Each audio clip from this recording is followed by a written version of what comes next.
I'm Giada De Laurentiis, and I've just spent a lovely day here at Japan House LA in the heart of Hollywood, learning about fermented foods and all things Japanese. I learned a lot, actually. I learned a lot about technique. I learned a lot about different types of ingredients.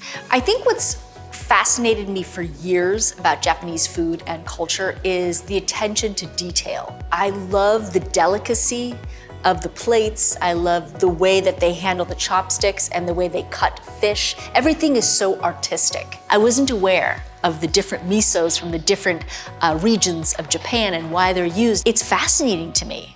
And I think that those are the things that were enlightening, that I can now take those tidbits of information and apply them to the way I cook my Italian food.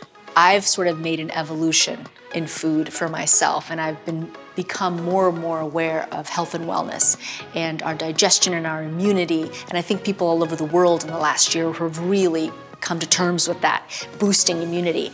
And I think knowing what I know now about Japanese food and culture, I realize that, they're doing it every day.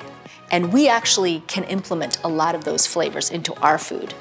And I think that, pickling and fermenting foods are so healthy for us, so healthy. And I think Americans are starting to pick up on that. Japanese food does that so delicately and so elegantly and flawlessly. And I think that that's something that we can learn to do from them.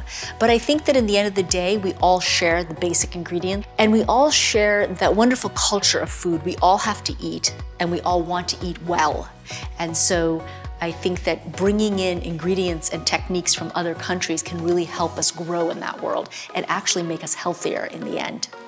It has been a fabulous day, so come down to the heart of Hollywood and check out their gallery, their library, and immerse yourself in all Japanese culture.